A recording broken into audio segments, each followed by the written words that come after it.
Welcome back, friends, in my educational channel Moral English Guru.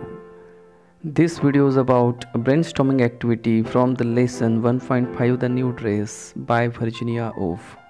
And friends, if you are new on this channel and haven't subscribed this channel yet, please subscribe the channel to get notifications of all upcoming videos related to Standard 12 and Standard 10. So let's begin the brainstorming activity from the lesson The New Dress. Narrate in your words the picture imagined by Mabel as she thinks herself in the party as a fly at the edge of the saucer. मॅबलचं आता वर्णन करायचं आहे जी स्वतःला सॉसरमध्ये असलेली fly समजते. Mabel is a poor woman of 40 with 2 children. She seems to have been dependent on others' opinion.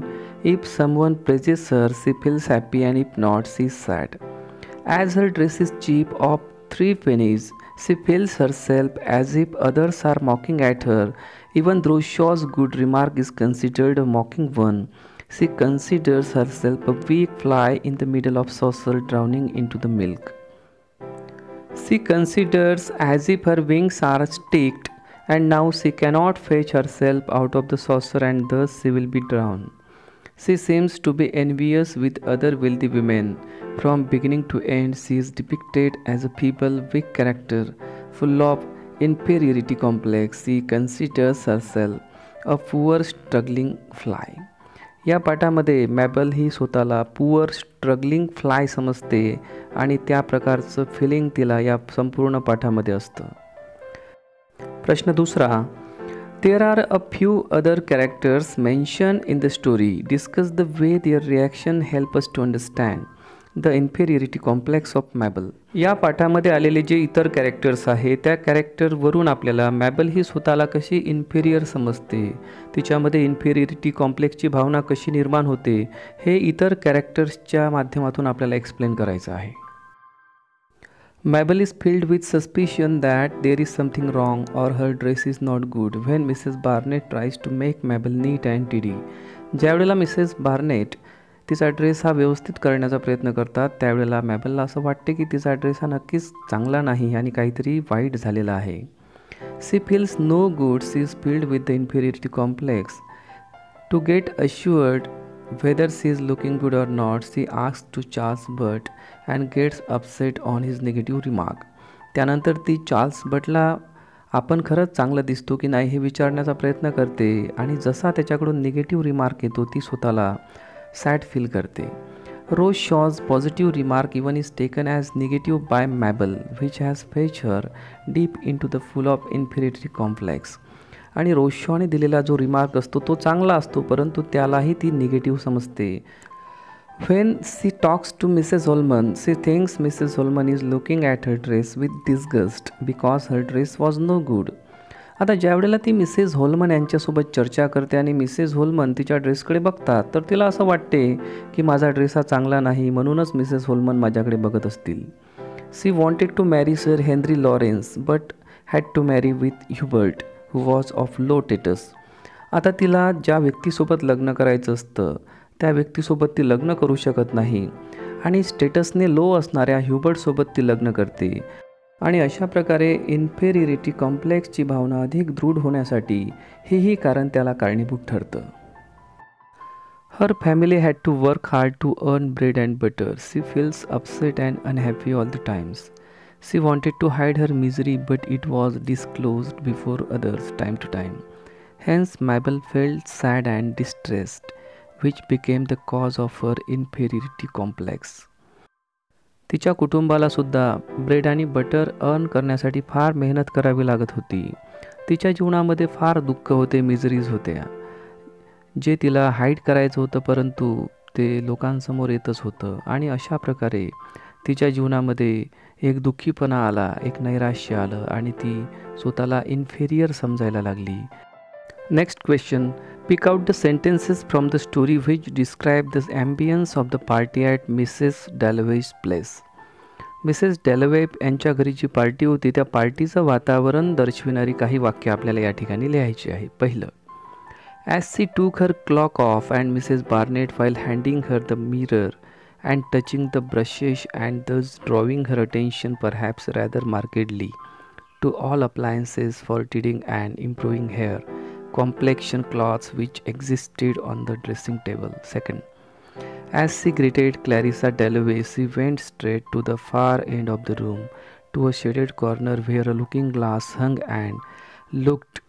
तिसरं वाक्य, ओ these men, O these women, all were thinking.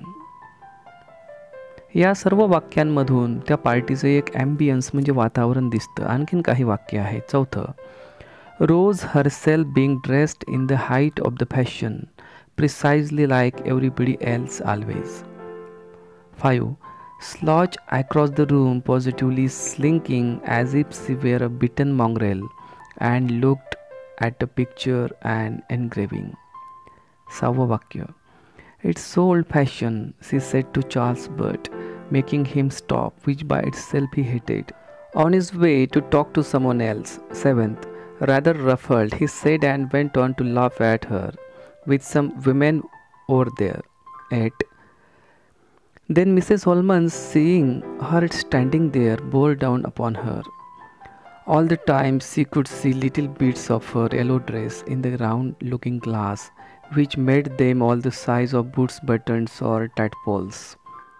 याही वाक्यांवरून आपल्याला त्या पार्टीचं एक ॲम्बियन्स म्हणजे वातावरण दिसून येतं. 10th, if she had been dressed like Rose Shaw in lovely clinging green with a ruffled up swan down, she would have deserved that. 11, Mabel wearing left alone on the blue sofa, punching the cushion in order to look occupied, for she would not join Charles Burt and Rose Shaw, chattering like magpies and perhaps laughing at her by the fireplace. तर ही आहेत काही sentences ज्यामधून Mrs Dalloway यांच्या घरील पार्टीचं जे वातावरण आहे ते या वाक्यांवरून आपल्याला दिसून येतं की ते वातावरण कसं आहे, पार्टी कशी आहे. Next question, Mabel is thinking too much for her dress. Propose 5 sentences supporting the above statements. आता मॅबल आपल्या ड्रेसविषयी फारच विचार करत आहे, तर हे कोणत्या वाक्यांमधून आपल्याला दिसून येईल. पहिलं, She went straight to the far end of the room to a shaded corner where a looking glass hung and looked. No, it was not right. And at once the misery which she always tried to hide, the profound dissatisfaction. Second, for oh these men, oh these women, all were thinking, what's Mabel wearing? What a fright she looks, what a hideous new dress. या वाक्यांमधून आपल्याला असं दिसतं की Mabel आपल्या ड्रेसविषयी फारच विचार करत आहे. यानंतर तिसरं sentence, she could not be fashionable, it was absurd to pretend it, even fashion meant cut, meant style, meant 30 guineas at least. चौथं, oh it was foolish trying to be like them, plumbing herself in fact upon being modest and old fashion and very charming, giving herself up, no doubt about it, to an orgy of self-love which deserved to be chastised. या वाक्यांमधून सुद्धा आपल्याला हे जाणवेल की ती स्वतःच्या ड्रेसविषयी फार विचार करत आहे. 5वं sentence, the pale yellow idiotically old-fashioned silk dress with its long skirts and high sleeves and its waist and all the things that look so charming in the fashion book but not on her. 6. She felt like a dressmaker's dummy standing there for young people to stick pins into. 7th एक sentence, it seemed to her that the yellow dress was a penance which she had deserved, and if she had been dressed like Rose Shaw in lovely clinging green with a ruffle of swan down, she would have deserved that, and she thought that there was no escape for her, none whatsoever. तर या सर्व सेंटेन्सेसमधून आपल्याला हे दिसेल की Mabel आपल्या ड्रेसविषयी फार विचार करत आहे आणि विचार करू करू ती नैराश्यामध्ये ढकलल्या जात आहे. Next question, critically analyze Mabel's weak economic conditions in the past as one of the reasons that led her to choose the old-fashioned dress. मॅबलने जो ओल्ड फॅशन ड्रेस चूज केला होता तो चूज करण्यामध्ये भूतकाळाचा जर विचार केला तर तिची जी फॅमिली कंडिशन होती, तिच्या कुटुंबाची जी परिस्थिती होती, वीक बॅकग्राऊंड होतं, तेही त्याला कसं जबाबदार होतं हे आपल्याला क्रिटिकली ॲनालाइज करायचं आहे.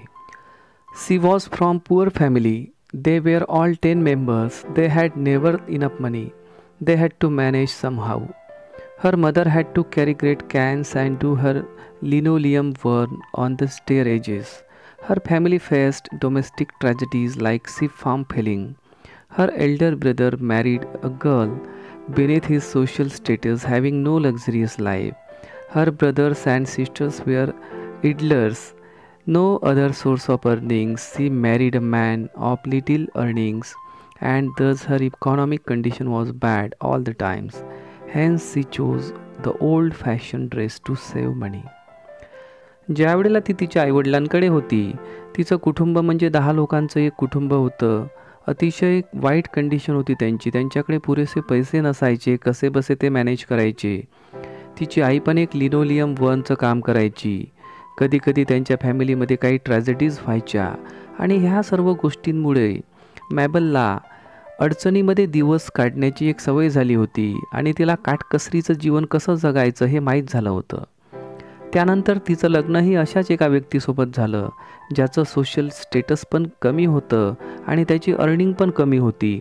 आणि त्यामुळे तिला आता ज्याप्रमाणे ती पूर्वीपासून राहत आली तसंच तिला आता राहावं लागत होतं. आणि म्हणूनच तिने जो ड्रेस ओल्ड फॅशन ड्रेस निवडला होता त्याला कारणही तसंच होतं, म्हणजे तिची फॅमिली कंडिशन, तिचं फॅमिली बॅकग्राऊंड हे त्याला कारणीभूत होतं. The cause of Miss Mabel's disappointment is not only her poor background in the past but her too bookishness also substantiate. मॅबलच्या डिसअपॉइंटमेंटचं कारण हे केवळ तिची फॅमिली कंडिशन नसून तिचं बुकिशनेससुद्धा आहे, हे आपल्याला या ठिकाणी स्पष्ट करायचं आहे. Miss Mabel was terribly influenced by some authors and their books. Some famous quotations or famous lines were used by Mabel for so many times in her life. She was disappointed because she was poor and hence disregarded by people for her poor conditions, her wearings and so many things. But besides her misery or poverty, her bookishness was also the cause of her miserable condition. आता केवळ तिची आर्थिक परिस्थिती वाईट होती म्हणून ती miserable होती किंवा नैराश्यामध्ये डुबून गेली होती असं काही नाही. तर त्यासोबतच ती फार बुकिश होती. पुस्तकांमधले काही कोटेशन्स, काही लाईन्स ज्या फार फेमस होत्या त्या लाईन्सचा तिच्या जीवनावर फार मोठा परिणाम पडला होता. जसं की lies lies lies refers to the people's bad or false conduct without knowing or judging their conduct whether it is bad or real. तिची आता एक पक्की धारणा झाली होती की लोक हे खूप खोटे बोलतात. लाईज लाईज लाईज तिला वाटायचं की सर्वच लोक खोटे बोलतात आणि त्याहीमुळे तिची एक निगेटिव्ह मानसिकता या ठिकाणी तयार झाली होती. त्याला कारणीभूत होतं हे कोटेशन, ज्या कोटेशनवर तिचा फार विश्वास होता. आता त्यासोबतच she use to consider herself a weak feeble creature like fly. आता ती स्वतःला फिबल क्रिएचर समजायची, जणू काही ती माशी आहे. who is incapable to come out of a saucer of milk. As she believes in book and quotations, she cannot attain a strong mentality to overcome miseries, but her miseries just go along with the sense of inferiority complex. Her more bookishness and less wit made her more confused and miserable. By considering herself a weak fly, she allows others to mock at her. Her bookishness made her dependent and thus gave rise to several humiliations. ती एवढी bookish होती की त्या bookish असण्यामुळे ती स्वतःची mentality strong बनवू शकत नव्हती. ती स्वतःला फारच कमजोर समजत होती आणि ती नेहमीच असा विचार करायची की लोक हे तिच्यावर मॉकिंग करत आहे. आता ती बुकिश असल्यामुळे आणि लोकांवर फार डिपेंडेड असल्यामुळे तिला खूप साऱ्या ह्युमिलिएशन्सला सामोरं जावं लागत होतं. तर ह्या सर्व गोष्टी तिच्या बुकिशनेसमुळे पण घडत होत्या. पुढचा प्रश्न, do you appreciate Mabel's tendency of deciding her own value from the comments given by others. Explain your views. मॅबलची एक टेंडन्सी होती की ती स्वतःची व्हॅल्यू दुसऱ्यांच्या कमेंट्सवरून ठरवायची. म्हणजे दुसरे काय कॉमेंट्स करतात यावरून ती स्वतःला जज करायची. तर हा तिचा जो स्वभाव आहे त्या स्वभावाला तुम्ही ॲप्रिशिएट कराल काय? One should have self-respect and self-judging capacity. Mabel had no self-respect as she always looked at herself with disgust. Considering herself a fly, she went on judging herself by others' opinions. As she was poor and could not afford the dress of 30 guineas, she consoles herself with a new dress of 3 guineas. This was really a practicalness, but as she is not firm about her decisions or any conviction, she is mentally tortured by ill remarks of people. Nobody would appreciate her tendency of deciding her own value from the comments given by others. आणि अशा प्रकारे आपण तिची ही tendency बिलकुलच appreciate करू शकत नाही. कारण प्रत्येकच व्यक्तीमध्ये सेल्फ रिस्पेक्ट असायला पाहिजे. सेल्फ जजिंग कॅपॅसिटी ही प्रत्येकामध्ये असलीच पाहिजे. ती कमी अधिक असेल परंतु काही ना काही ती असली पाहिजे. मॅबलमध्ये सेल्फ रिस्पेक्ट नावाची कुठलीही वस्तू दिसून येत नाही. तिच्याकडे सेल्फ जजिंग कॅपॅसिटी नाही. तर अशा व्यक्तींची टेंडन्सी आपण नक्कीच ॲप्रिशिएट करू शकणार नाही. पुढचा प्रश्न, write the synonyms for the word dress bye feeling appropriate letters in the blanks. One is done for you. Dress या शब्दासाठी समानार्थी शब्द आपल्याला लिहायचे आहे. पहिला शब्द दिलेला आहे अटायर. तर ॲन्सर्स आहे श्राप, कॉस्ट्यूम, गारमेंट, आउटफिट आणि अपारेल. तर हे आहे same meaning words to dress. पुढचा प्रश्न, Conchology means the scientific study or collection of mollusk cells. Refer to the dictionary and find out the meanings of. शंख आणि शिंपल्यांप्रमाणे जे सेल्स असतात ज्यांचा सायंटिफिक दृष्टिकोनातून केलेला अभ्यास म्हणजे कॉन्कोलॉजी. पाहूया काही terms. इटिमॉलॉजी, the study of origin of words and the way in which their meanings have changed throughout history. इटिमॉलॉजी म्हणजे ओरिजिन ऑफ वर्ड्स म्हणजे शब्दांची उत्पत्ती कशी होते याचा केलेला अभ्यास. त्यांचा अर्थ हा वेगवेगळ्या सिच्युएशन्समध्ये किंवा इतिहासामध्ये वेगवेगळ्या सिच्युएशन्समध्ये त्यांचा बदललेला जो अर्थ आहे, तर या सर्वांची केलेली स्टडी म्हणजे शब्दाची उत्पत्ती आणि त्याच्या वेगवेगळ्या अर्थांचा अभ्यास म्हणजे इटिमॉलॉजी. दुसरं आहे archaeology, study of human history and prehistory through the excavation of the sites and the analysis of artifacts and other physical remains. आर्कायवॉलॉजी म्हणजेच पुरातत्वशास्त्र. यामध्ये मानवाच्या इतिहासाचा अभ्यास केला जातो, त्याचा पूर्व इतिहास आणि त्या इतिहासामध्ये एक्सकेवेशनच्या माध्यमातून म्हणजे उत्खननाच्या माध्यमातून पृथ्वीच्या पोटामध्ये ज्या काही वस्तू सामावलेल्या आहेत त्या सर्व आर्टिफॅक्ट्स म्हणजे वस्तूंचा अभ्यास करून मानवाचा इतिहास शोधण्याचं काम केलं जातं. त्या शास्त्राला म्हटलेलं आहे आर्कायवॉलॉजी, पुरातत्वशास्त्र. पुढचा प्रश्न, use the correct tense form of the verbs given in the brackets and rewrite the sentences. ब्रॅकेटमध्ये वर्ब्स दिलेले आहेत, त्यांचा करेक्ट टेन्स फॉर्म ओळखून ब्लँक्समध्ये लिहून आपल्याला ते सेंटेन्स पूर्ण करायचं आहे. पहिलं sentence A, she had taken that old-fashioned book of her mother a few months back. Second, B, she pecked at her left shoulder for quite some time. C, one human should be doing this for another always. D, all this will be destroyed in a few years. And E, she felt like a dressmaker's dummy standing there. तर अशा प्रकारे हे वाक्य आपण पूर्ण करू. पुढचा प्रश्न, डू ॲज डायरेक्टेड. पहिलं, Lata will sing tonight. हे वाक्य आपल्याला लेस सर्टन बनवायचं आहे. लेस सर्टन बनवण्यासाठी विल काढून त्या ठिकाणी मे लावावं लागेल. B, you should wear your uniform.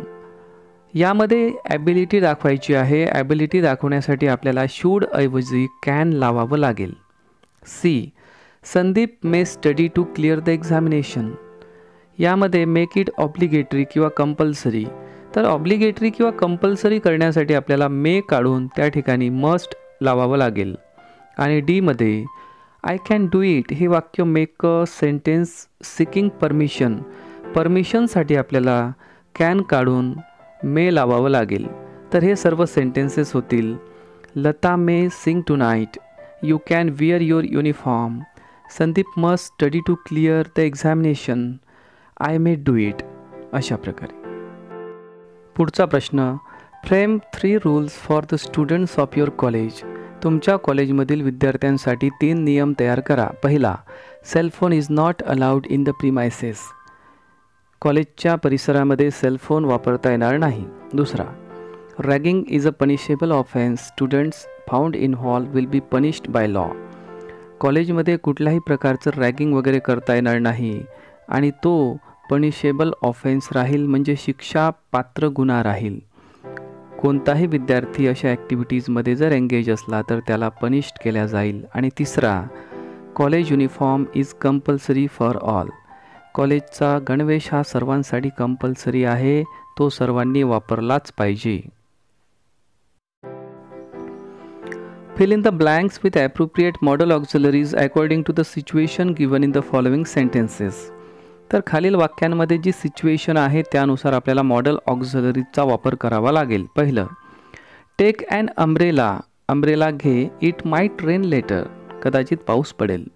दुसरं, people should walk on the grass. लोकांनी गवतावर चाललं पाहिजे. तिसरं, may I ask you a question. काय मी तुम्हाला प्रश्न विचारू का. D, the signal has turn red. You must wait. Signal लाल झालेला आहे, तू आता थांबलंच पाहिजे. आणि E, I am going to the library. I will find my friend there. प्रश्न क्रमांक A5 मधलं पहिलं. तर यामध्ये आपल्याला काही सेंटेन्सेस रीड करायचे आहे, जसं की we are all like flies. त्यानंतर एक दुसरं सेंटेन्स आहे आय फील लाईक. तर या सर्व सेंटेन्सेसचा विचार करताना आपल्याला एक गोष्ट लक्षात घ्यावी लागेल की लेखिका व्हर्जिनिया वूल्फ यांनी एक टेक्निक वापरलेला आहे, त्याचं नाव आहे स्ट्रीम ऑफ कॉन्शियसनेस. आणि या टेक्निकचा वापर करून मॅबलच्या मनाच्या अवस्थेला या ठिकाणी फार वेगळ्या पद्धतीनं दर्शविण्याचा प्रयत्न लेखिकेने केला. आणि हे करत असताना लेखिकेला कधीकधी मॅबलला प्रेझेंटमध्ये दाखवावं लागतं, कधी तिला पास्टमध्ये न्यावं लागतं, तर कधीकधी फ्युचरमध्ये पण तिला न्यावं लागतं. तर हे सर्व दाखवताना, हे सर्व करताना लेखिकेने स्ट्रीम ऑफ कॉन्शियसनेसचा कसा वापर केला, या टेक्निकचा कसा वापर केला, तर या संदर्भात या प्रश्नामध्ये थोडी माहिती आहे. ती वाचून आपल्याला हे टेक्निक कसं आहे हे समजून घ्यायचं आहे. पुढचा प्रश्न. Read the sentence from the text. एक सेंटेन्स आहे what a hideous new dress. हे एक्सक्लामेटरी सेंटेन्स आहे. याला जर अफर्मेटिव्ह केलं तर ते होईल the new dress is very hideous. आता अशाच प्रकारचे काही सेंटेन्सेस या पाठामध्ये आलेले आहे, जसं की सेकंड बघा. What a fright she looks. म्हणजे सी लुक्स व्हेरी फ्राईट. म्हणजे एक्सक्लामेटरी सेंटेन्सला आपण अफर्मेटिव्ह केलेलं आहे. पहिलं what a hideous new dress म्हणजे the new dress is very hideous. Second, what a fright she looks very fright. Lies lies lies म्हणजे all were pretending or lying. सर्व लोक प्रिटेंडिंग करत होते, लाईंग करत होते, किंवा ऑल आर लाईज. अशा प्रकारे आपण त्याला अफर्मेटिव्ह करू शकतो. Fourth, there's Shakespeare there's death. Shakespeare's dramas generally ended with the death of a hero. अशा प्रकारे त्याला अफर्मेटिव्ह केलं जाऊ शकतं. पाचवं, Mabel's got a new dress. म्हणजे हे she was all the times without new dress. म्हणजे तिला आजच न्यू ड्रेस मिळाला, म्हणजे तिला कधीच मिळत नव्हता. तर अशा प्रकारे आपण त्याला अफर्मेटिव्ह करू शकतो. Virginia Woolf has created many characters other than Miss Mabel. With great skill write a character sketch of any one of them. आता आपल्याला या पाठामध्ये भरपूर कॅरेक्टर्स आहे, त्यापैकी काही कॅरेक्टरचं स्केच आपण या ठिकाणी करूया. पहिलं, Mrs Barnett. Mrs Barnett is a housemaid of Mrs Clarissa डॅलवे.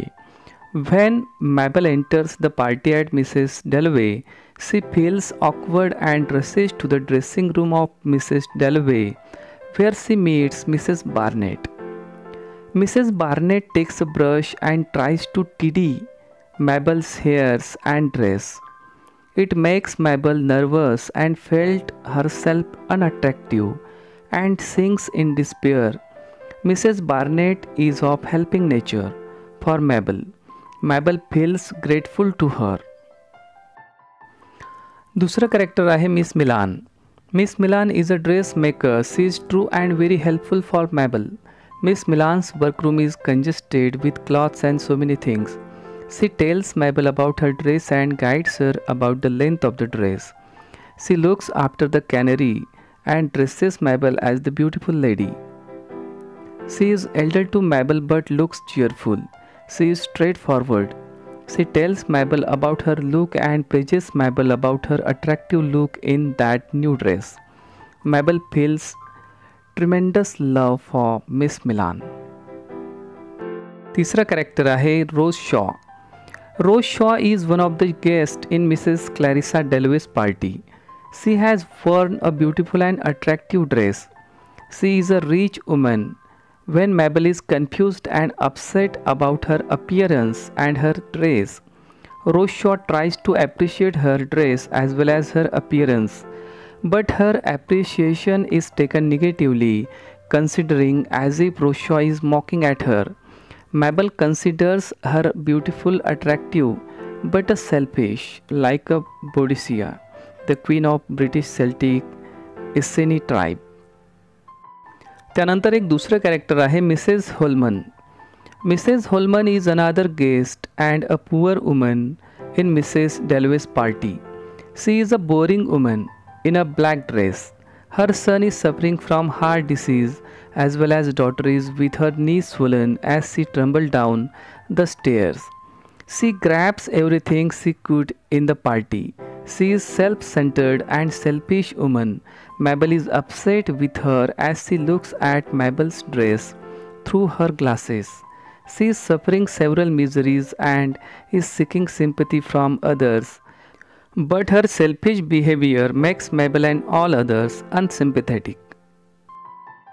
पुढचा प्रश्न.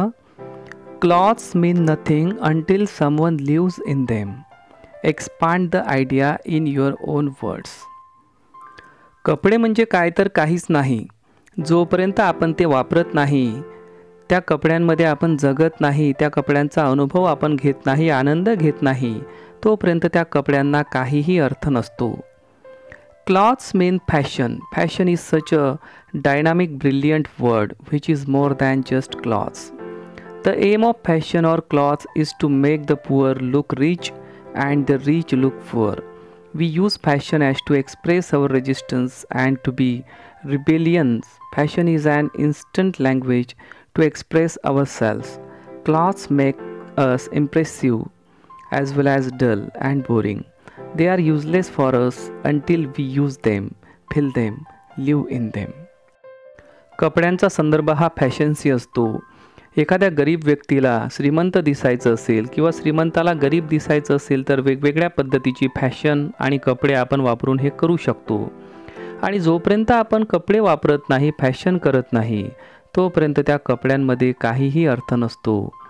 म्हणजेच काय तर clothes means nothing until we live in them. A6. Go to library and read the following books. पहिलं, A Haunted House by Virginia Woolf.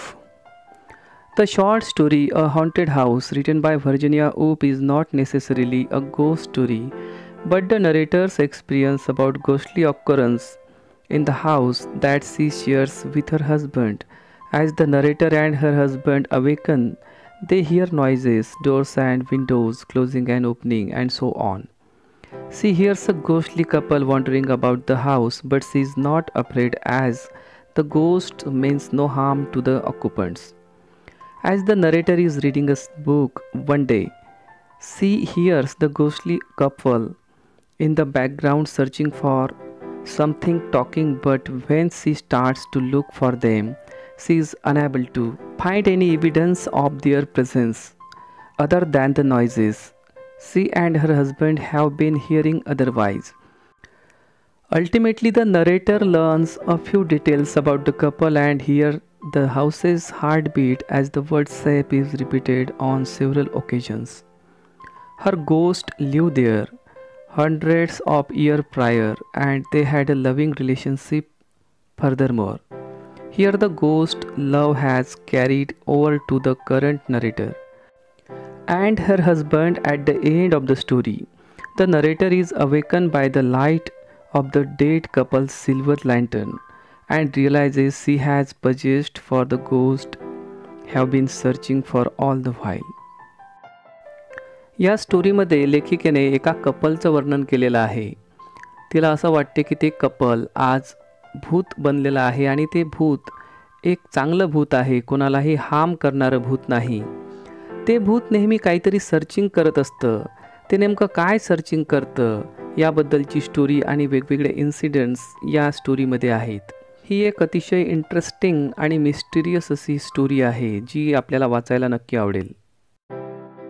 आता दुसरी story आहे Mrs Dalloway by Virginia Woolf. Mrs Dalloway novel by Virginia Woolf published in 1925. It examines one day in the life of Clarissa Dalloway, an upper-class lady married to a member of parliament. Mrs. Dalloway is actually a flawless. What actions take place there are mainly in the character's consciousness. The novel addresses the nature of time in personal experience through multiple interwoven stories, particularly that of Clarissa, who hosts a party. Mrs. Dalloway begins with Clarissa's preparations to buy flowers. Unexpected events occur. A car emits an explosive noise and plane flying in the sky and different reactions in different people. Soon after she returns home, her former lover Peter arrives. The two converse and it becomes clear that they still have strong feelings for each other. In a moment of shared vulnerability, Peter asks Clarissa if she is happy. Before Clarissa can answer, her daughter Elizabeth interrupts them. Find out information about career opportunities in the following fields. Fashion designing. आता fashion designing या क्षेत्रामध्ये आपल्याला career opportunity काय आहे? As a fashion designer you gain a good insight as to what clothes will work with the global fashion market. You can have job opportunity as a stylist, textile designer, jewellery footwear designer, makeup artist, fashion magazine etceteras. Dress डिझायनिंगमध्ये काय career आहे? Dress designers have insight about dress matching, fashion, etc. Some job opportunities in the sector of dress designing are fashion designer, retail buyer, retail manager, stylist, textile designer, visual merchandiser, etc. Textile industry मध्ये textile industry provides us opportunity as a clothing or textile technologist, color technologist, interior and spatial designer, fashion designer, textile designer, etc. त्यानंतर garment इंडस्ट्रीमध्ये आपल्याला जॉबच्या कुठल्या opportunities आहे बघा. This area provides job opportunities for us in marketing field. A marketing executive, government manager, master tailor, machine operator, online sales and services, production supervisor, packing in charge, little sales executive, government technologist, computer operator, quality controller, garment merchandiser, all are the career we can find out from garment industry. आता यानंतरचं field आहे image consultancy.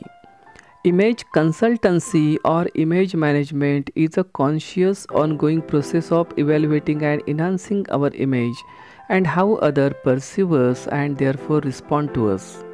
It gives us the power to control, modify or improve the image we want to project to others. Our appearance, behavior, communication, digital presentation, all these are the things that matter.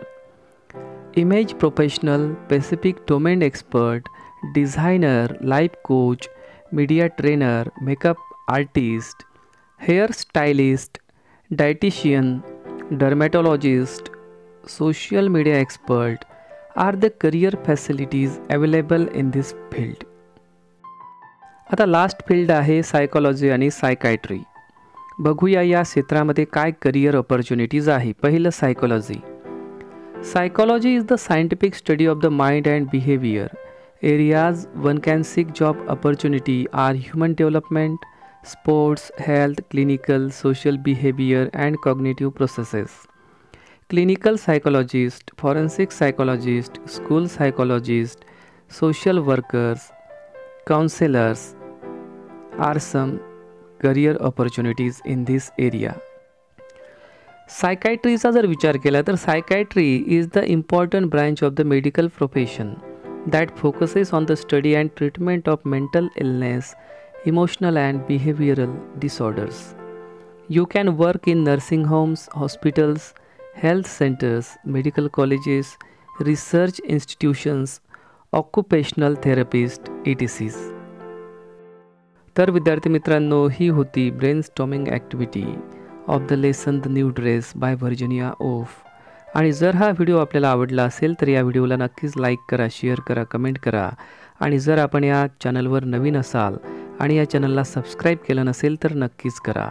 Thanks a lot for watching this channel.